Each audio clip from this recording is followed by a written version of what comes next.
Apa khabar para pendengar cerita seram The Haunting Cruise dan PN? Pada malam ini, Brother Fai akan kongsikan kepada anda kisah yang datangnya daripada novelis Iskandar Zulfakar. Kisah perkongsian daripada orang lain dan diolah semula oleh Iskandar Zulfakar. Kisah yang bertajuk Gangguan di Rumah Sewa. Assalamualaikum dan salam hormat. Semoga pembaca semua dan pendengar dalam lindungan Allah Subhanahu Wa Taala. Ya, saya faham kita ada berita sedih hari ini, iaitu PKPB akan dilaksanakan di hampir keseluruhan Malaysia.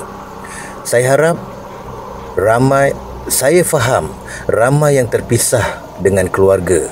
Apapun, saya doakan anda semua kuat hadapi dugaan ini. Saya faham kesakitan anda.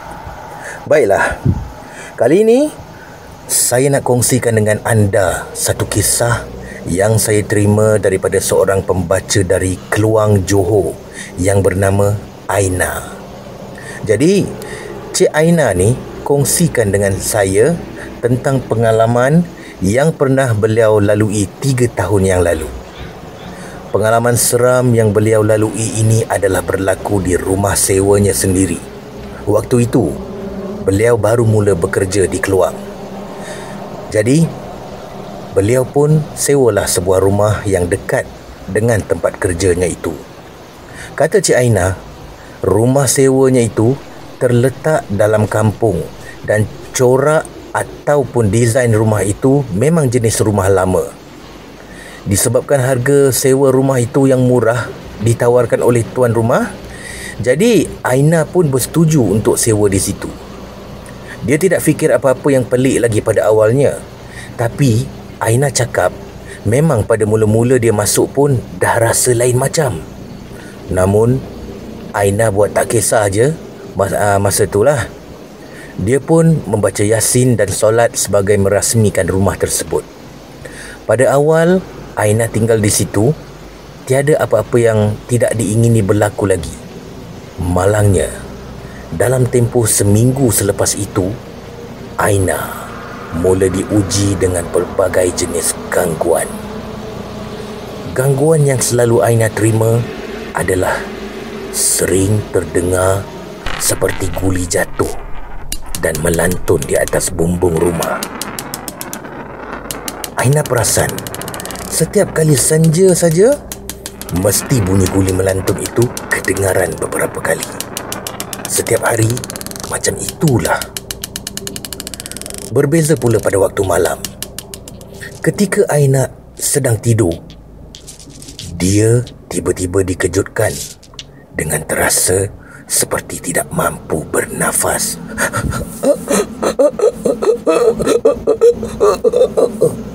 Aina rasa macam ada makhluk besar sedang duduk betul-betul atas perutnya, menyebabkan dia kesesakan nafas.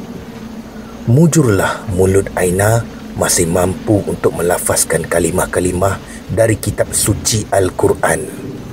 Selepas itu, beliau okey semula. Pernah ada sekali tu, ketika beliau ditindih, Aina mencuba sedaya upayanya untuk membuka mata. Tujuannya adalah untuk melihat sendiri benda apa yang tindih dia itu. Berkat usaha yang bersungguh, akhirnya Aina berjaya membuka matanya. Aina lihat makhluk seperti mawas besar berbulu hitam sedang duduk atas perutnya. Terus Aina menjerit sekuat hati. Mujur benda itu terus hilang.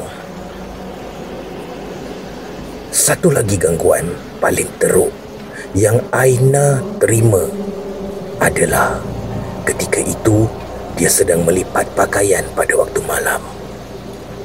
Nak dijadikan cerita, tiba-tiba sahaja muncul sekujur mayat lengkap berkafan betul-betul di hadapan Aina. Dalam sekelip mata saja kelibat itu hilang. Aina dah tak tahan lagi. Terus dia call ibunya di kampung. Ibu dan ayahnya pun terus datang malam itu juga. Mereka membantu mencari rumah sewa baru untuk Aina. Alhamdulillah, rumah sewa baru Aina tu okey dan sampai sekarang lah Aina tinggal di rumah sewa tersebut. Tidak lama selepas Aina keluar dari rumah sewa lamanya, barulah Aina dengar cerita bahawa rumah sewa lamanya itu memang terkenal dengan kekerasannya. Mujurlah Aina cepat keluar.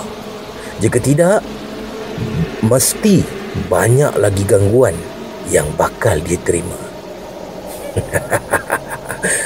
Anda pernah ada kisah seram di rumah sewa tak? Kalau ada, kongsikan di ruangan komen. Terima kasih, Brother Fah.